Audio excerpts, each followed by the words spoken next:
Hello, hello, welcome back.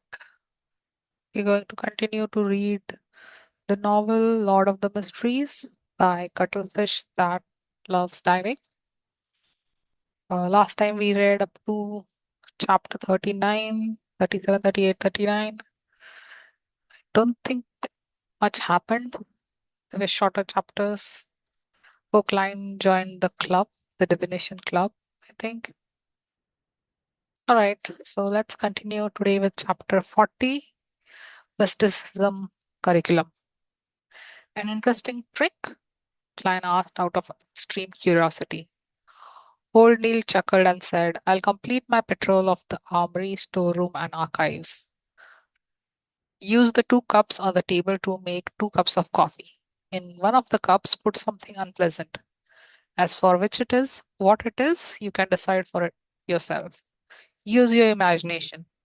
The only request from me is do not waste too much coffee powder. Those are coffee beans grown from on the Fenia Potter Plateau and hand ground by me. All right. Although Klein was unsure what old Neil was up to, he happily agreed to it. He watched him open the iron gates to the armory with the copper key and then heard the echoing footsteps inside. Slowly, he settled the cups down and confirmed that there was still hot water in the kettle. He removed the silver tin can's lid and, using a tiny spoon with a metallic sheen, Klein scooped a, uh, Klein scooped a spoonful of rich aromatic coffee powder into each of the 2 cups. Then he poured in the hot water and stirred it. As a transmigrator who came from an era abundant in resources, he was no stranger to coffee. However, it was only limited to instant coffee. After finishing the task, Clan pondered for a moment and sat down. He crossed his right leg and took some of the mud which had stained the bottom of his leather boots and placed it in the left cup. Then he carefully stirred it again until the colors and smells of the 2 cups of coffee were practically indistinguishable. A few minutes later, old Neil walked out of the armory while swinging his keys. He then closed the iron gates with a clang. Are you done? He turned his slightly turbid dark eyes over and looked at Klein across the table. Yes, Klein replied with a nod. Old Neil chuckled and removed the silver chain around his wrist and sat down. His expression quickly turned serene. He held out his chain holding left hand and allowed it to hang over the coffee cup to his right. The moonstone nearly touched the liquid. Amid the relaxing calmness, the moonstone trembled suddenly. It began spinning the chain in a counterclockwise manner. This cup is the one with the unpleasant thing, said old Neil surely.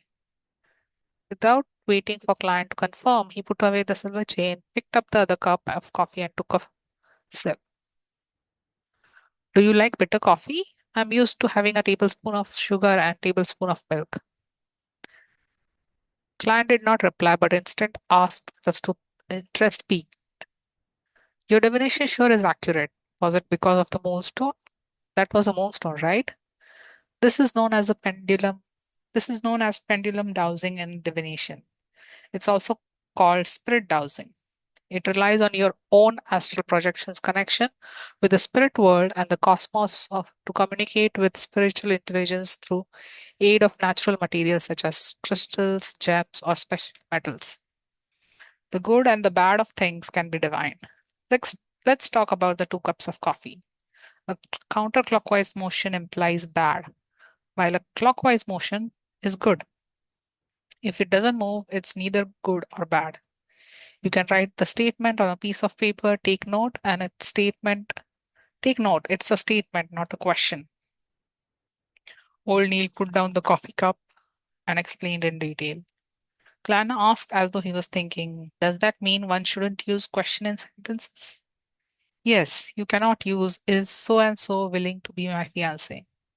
But instead you should use so and so is willing to be my fiance. Write it on a piece of paper and place it on the desk. Then use your dominant hand to hold the pendulum chain. Take note, use your dominant hand, said old Neil with a chuckle. When doing so, keep your arms straight. Adjust the chain's length and make the moonstone hang just above the piece of paper to the point of almost touching what we wrote. Then close your eyes and repeat the sentence 7 times in your mind. Open your eyes when you are done and see if the spirit pendulum turns or not. If it doesn't, close your eyes again and repeat the process until it moves. Clan nodded slightly and asked, counterclockwise means no and clockwise means yes. It can also be interpreted as success or failure, corrected old Neil. He taught Clan the other usages and details of spirit pendulum divination. Clan pondered over the matter and discovered that it was a useful divination trick. For instance, he could quickly use it in an unfamiliar environment to determine if the food he was offered was poisonous or not. He did not need any additional knowledge of feed biology. Of course, such divination methods were overly simple. The answer he could receive were limited to two or three. There was no way of deeper investigation or interpretation. For example, although something could be harmful to the body, it could become very beneficial after some processing. An example was certain foods. They were indeed damaging to the body, but nothing serious. If one was on the brink of starving, eating it would not be a huge problem. These were things that spirit dowsing could not determine. I'll have to quickly save money to buy crystals or pure silver to create a spirit pendulum. Clan sighed. Old Neil looked at him in puzzlement. You can apply for one directly. This is a standard issue for Beyonders, especially Beyonders like us who take on a support role. There's still a topaz and pure silver spirit pendulum in the armory, but I'm still not a formal member of the team.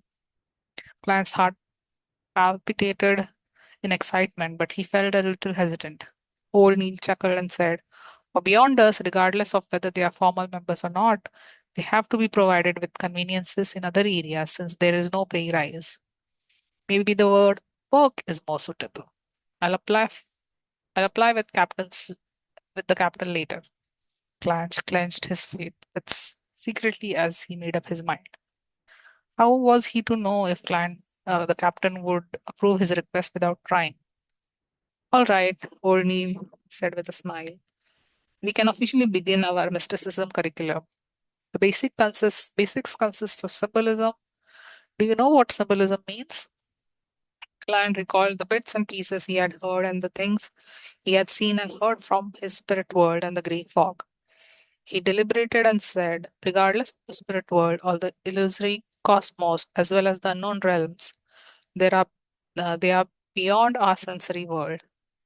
It's not something that can be accurately described by the information our ears, noses, and eyes obtain. What we obtain are simply indescribable experiences and direct revelations. They also appear as abstract characters or pictorial symbols. The symbols represent different items and different meanings. Very acute, very accurate, as expected of a seer. Old Neil nodded solemnly. Only by grasping the ability to interrupt the symbols can you really take the next step into the world of mysticism. Yes, the pictures on the tarot cards and each of the elements in the picture are symbols. They are man-made symbols that help us understand and interpret primordial revelations. He pulled out a piece of paper and picked a fountain pen beside him. He drew a short curve. Following that, he added a few vertical lines beneath the curve. He looked at he looked up at Klein and asked, do you know what the symbol represents? Eyelashes? Klein looked at it for quite a while before saying hesitantly. Old Neil exhaled. This is a symbol of the bumper harvest constellation. This is the thunderous constellation, and this is the frost constellation. He casually drew a few more symbols. As Klein memorized them, he could not help but comment, the names of these constellations are really actually unsophisticated. Yes, unsophisticated. How tacky and primordial. Old Neil revealed a smile. Emperor Roselle thought the same back then. He had always had the intention of changing the constellation name to things like Virgo, Cancer, and Scorpio. Unfortunately, he did not have the strength to go against tradition.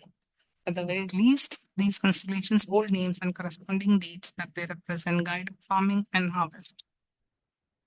I have to say that Emperor Russell sure is a person with ideas. Mine was at a loss for words. Yes, Emperor Russell was likely a decent person when he was alive. Old Neil was unable to understand Klein's humor as he continued explaining the various basic symbols, such as various constellations, the sun, the crimson moon, the brown planet, the scarlet planet, and the blue planet. While talking about these, he would teach Klein how to draw the divination astrolabe and indicate what things to pay attention to. He also taught the materials and creation of the crystal ball and the choice of incantations. The teachings overwhelmed Klein. If not for his discovery that seer potion had improved his memory slightly, he would have long asked O'Neill to stop aid his decision of the information. That's all for today's mysticism class. Think over it yourself and ask me if you have any questions. O'Neill took out a gold pocket watch and opened it with a snap to check the time. Do not forget to read the historical documents I prepared for you. To be frank, I feel fear seeing them.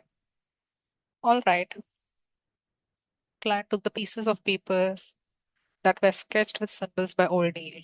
He quickly went through the mysticism knowledge he learned today to prevent himself from forgetting it. Old Neil took a sip of newly brewed coffee and said, memory itself won't do. You have to use it often. That way you can make the knowledge instinctual. Also, computation has to be carried out every day. Only more practice and usage will allow you to grasp the power of the potion, digging into the mysteries it hides away and removing its unpleasant effects. With this raised, Clan recalled acting and divination club. He probed, my potion's abilities are related to divination.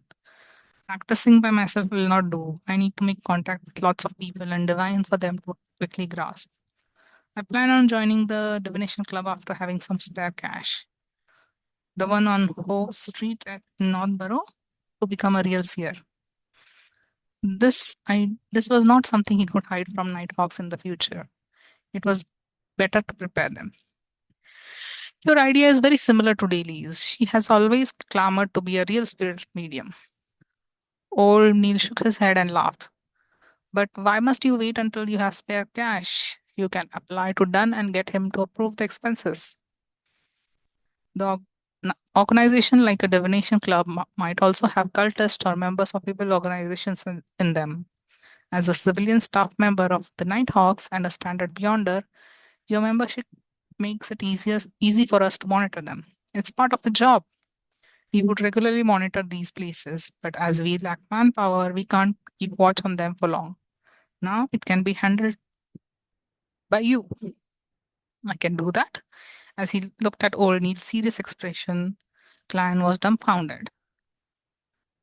This is making this is making an expense claim for private matters. I know nothing about these matters. Indeed, I'm just a keyboard warrior. You wish to use your own money to do this? Old Neil smiled as he added when he saw Klein's face. Klein immediately shook his head and answered firmly, I plan on reporting it to Captain. Old Neil nodded in satisfaction and looked at the cup of coffee with unpleasant thing inside. It had not been poured away. What did you put in there? Klein smiled embarrassingly. It's just some dirt underneath my foot.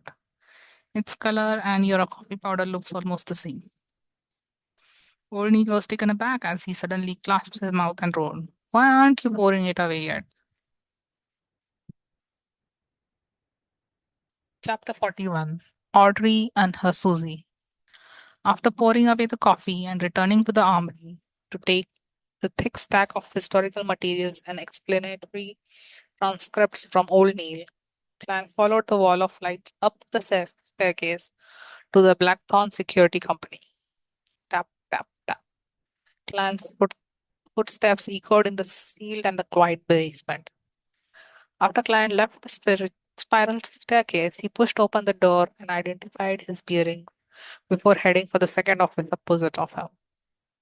After familiarizing himself for 2 days, he had a general understanding of the layout of the Blackthorn Security Company.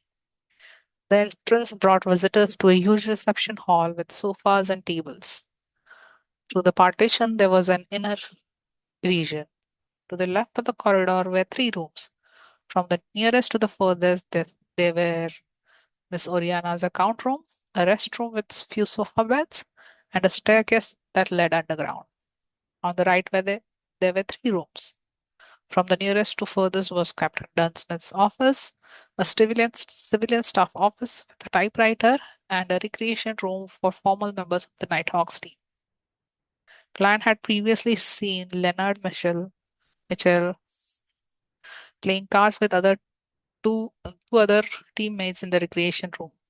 He had guessed that they were fighting the landlord. Of course, Emperor Roselle had given it a new name, Fighting Evil. However, the way it was played was identical to what Klein knew. Brett was entitled to a day of sleep after a night shift. Roseanne was at the reception desk. The carriage driver, who was in charge of procuring necessities and collecting supplies, Cesare Francis, was out as usual.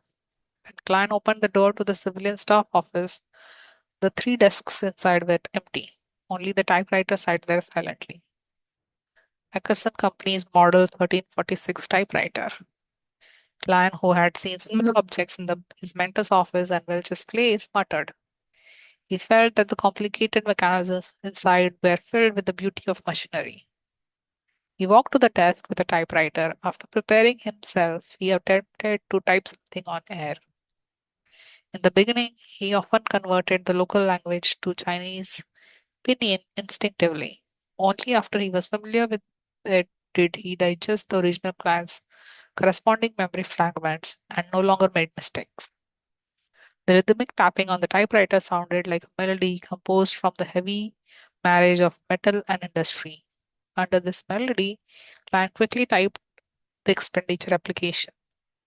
However, he was in no hurry to meet Dunsmith. Instead, he focused his mind and read the materials provided by Old Neil seriously. It was both revision and new material. When it was almost noon, he stretched his neck and put away the documents. He then read and consolidated what he had learned from the mysticism in the morning.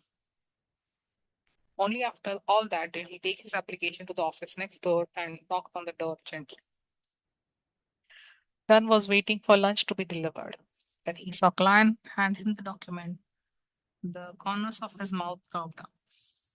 Did old Neil teach you this? Yes. Klein did not hesitate to betray old Neil. Dan, Dunn picked up his dark red fountain pen and signed it.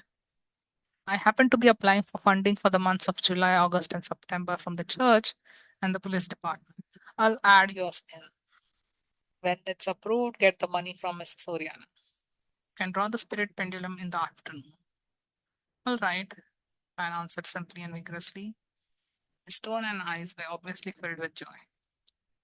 Before bidding Dunn farewell, he casually asked, shouldn't the budget for July, August, and September be applied for by June? Why are you applying for July's budget only in July? Dunn fell silent for a few seconds before sipping his coffee.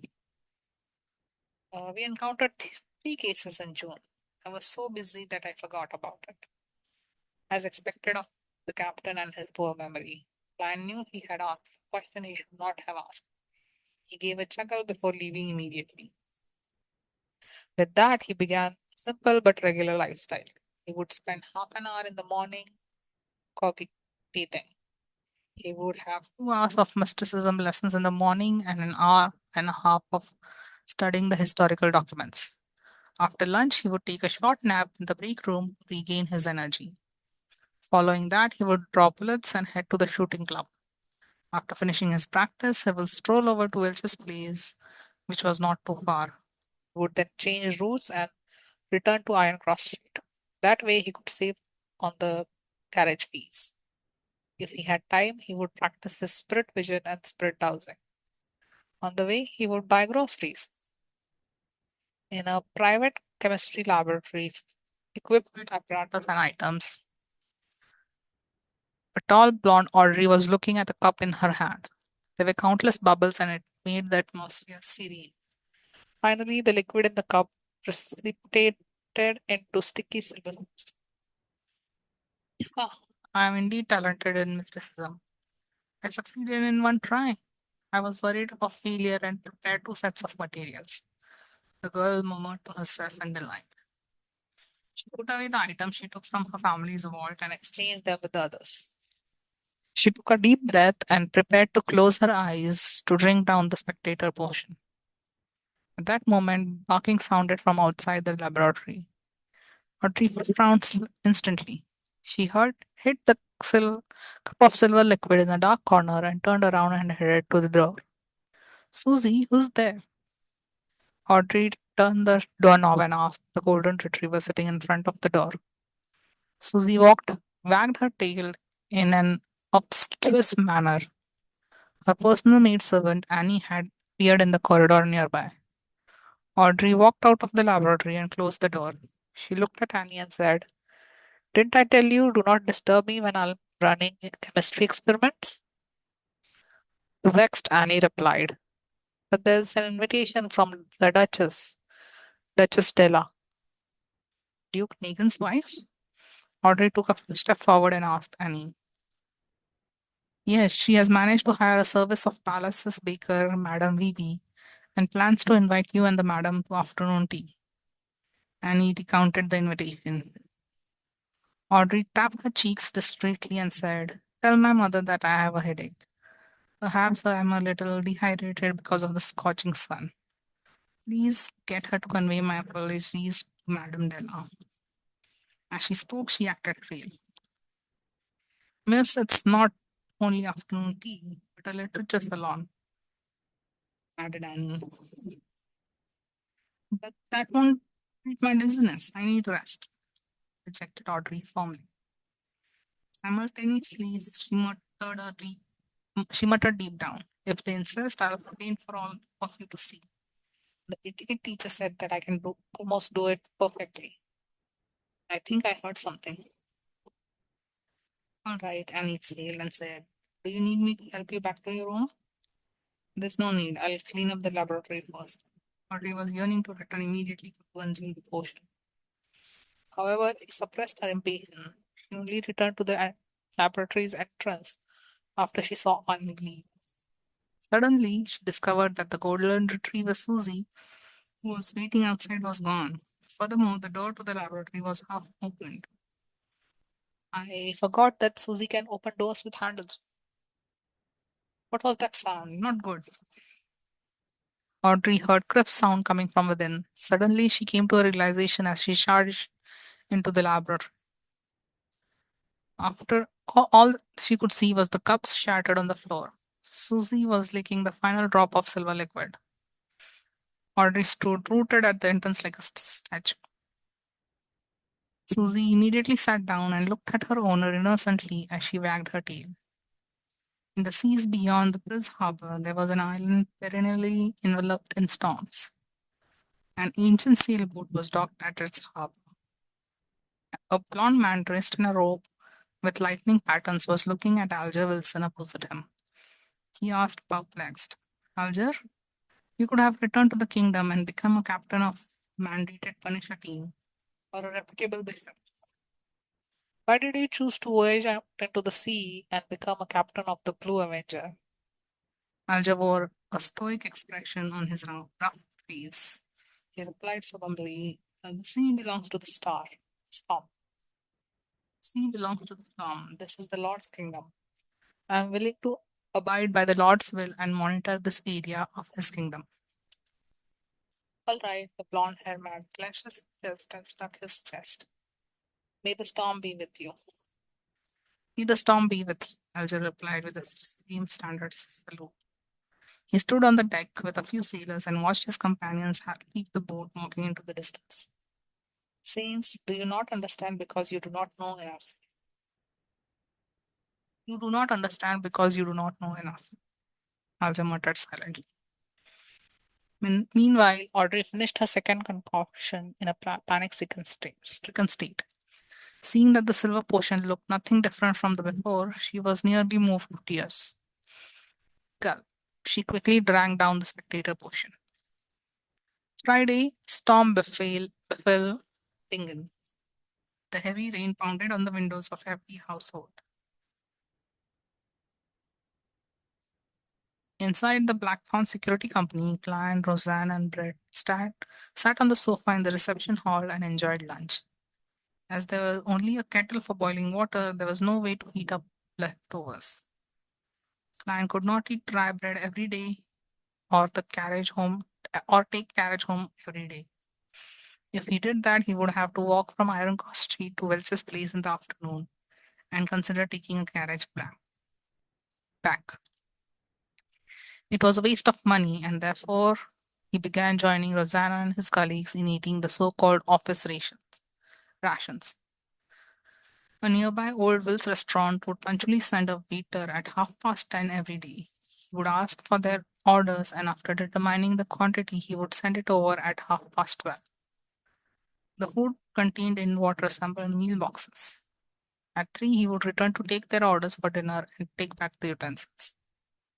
The rations included meat, vegetables, and bread.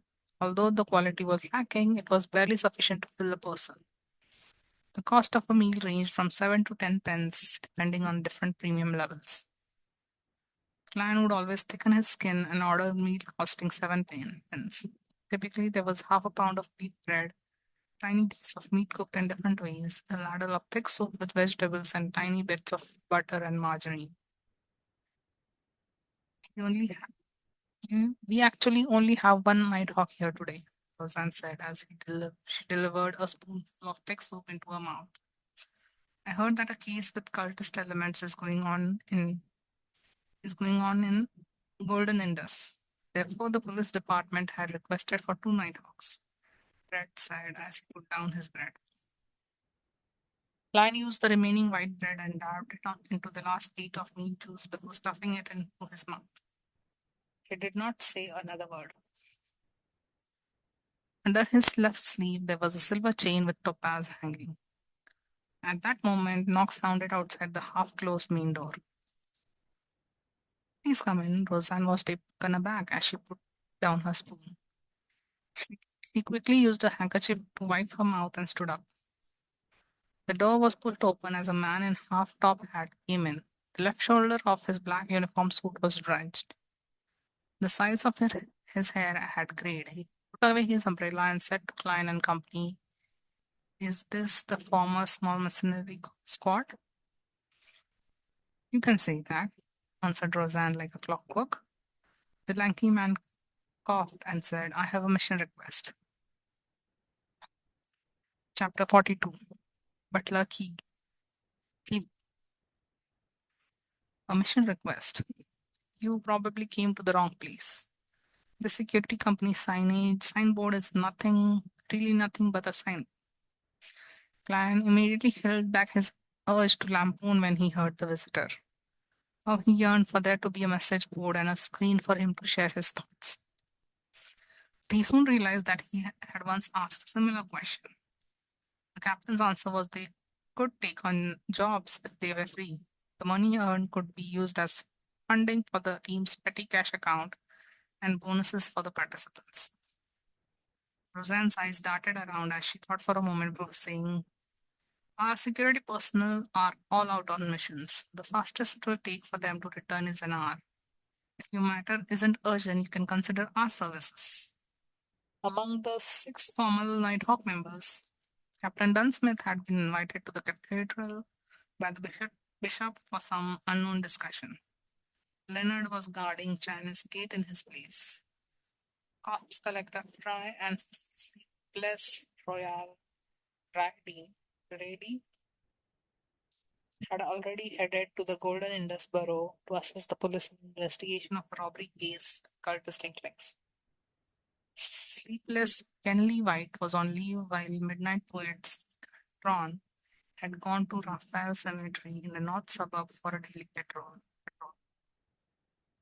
As for the remaining two beyonders, old Neil was frail and too advanced in his years. He had not taken any missions in a long time. Lion was still a novice and was truly inadequate in various aspects.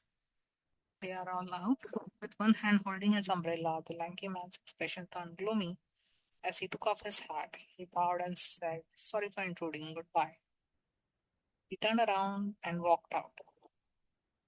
He went down the stairs and left 36 Zortland Street amid the spattering rain and howling winds. What a bloody pity. Roseanne watched the man leave and sighed regretfully. Although she would not have gotten any share of the commission, she definitely would have been able to partake in a sumptuous meal. There's nothing we can do about it. Janice Gate needs someone watching it all the time. Dan put down his cutlery in satisfaction. Even though he did not like the soup mixture of turnips and vegetables, he still drank it clean. Don't tell me you want Brett to take the mission for yourself? Roseanne rolled her eyes and giggled. Brent would too, but you can, our Mr. Sear. Though the moment she finished her sentence, she immediately realized what she just said. She covered her mouth in shock because the door had not been fully closed. If someone walked past outside or heard anything about beyond us, it could be considered a leak. Thankfully, Captain isn't around. Roseanne looked out the door and secretly stuck her tongue out and said, "Or I'll have to go for a confession again." Brett and Klein laughed out in unison as they exchanged looks before beginning to put away the cutlery. After everything was done, Klein, who did not bring his umbrella, decided to stay at Blackthorn Security Company due to the ongoing rain. He took out some newspapers and sat on the soft but bouncy sofa as he leisurely began his afternoon break. The airship route from Backland to Desi Bay is now in service. The complete anthology of the great detective Manson is published soon. An advertisement for Legolas weapons. Standard model revolver carrying 6 bullets costs £3 and pence only. A double barrel gun costs £2. Clan flipped through the Tengan City honest paper when a particular piece of news suddenly caught his attention. The suspect responsible for killing Mr. Welch and Miss Naya had been caught. We believe it is a much needed reprieve from the horror that had gripped North Borough, Golden Indus Borough, and the East Borough. Welch's father, Mr. McGovern, who is a banker, has escorted his youngest son's corpse back to Constant City, where a grand burial will be held. After reading it a few times, Clan suddenly smiled. From the looks of it, Welch's father had bought the police's explanation and did not hire a private investigator to investigate the matter. His grief from losing his youngest son can't be any greater than that of my parents who had lost their only son. In a sullen mood, Lance sat there motionless for a long time.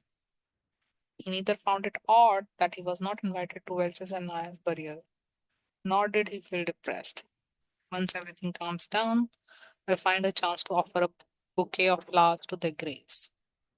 Klein was about to take a nap in the break room when a knock came on the door of the reception hall again. "Please come in," Roseanne, who was nodding off, suddenly jolted awake. The half-closed door was pushed open again.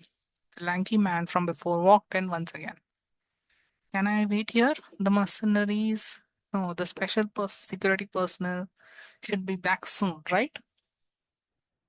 He asked sincerely, trying his best to hide his anxious expression. "Sure, please have a seat."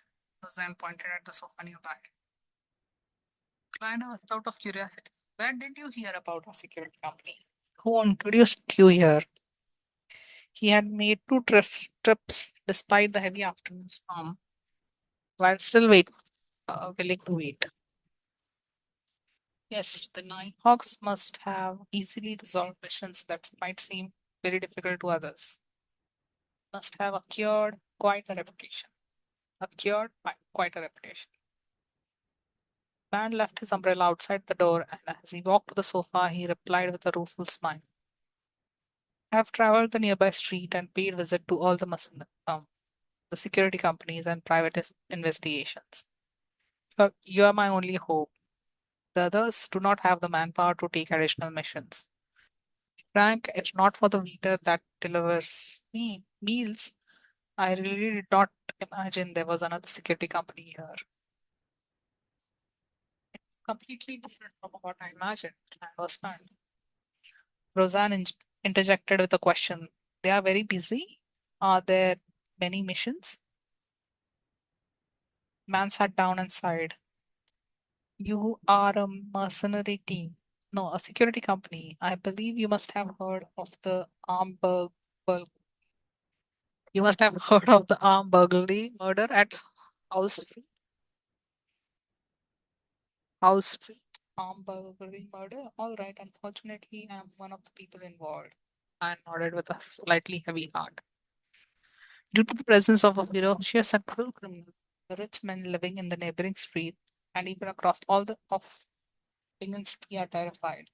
Apart from increasing the numbers of the security detail, they have also hired many security personnel and private detectives. This has resulted in a shortage of supply in your line of work. The tall and skinny man explained clearly. Standard chain reaction. Clan and Roseanne exchanged looks and saw the self-deprecating smile from each other's faces. The security industry had entered a golden age, yet Blackthorn Security Company was not affected in any way. It was apparent how dismally the company was run. Of course, to an extent, it also proved the success of Nighthawks in hiding themselves.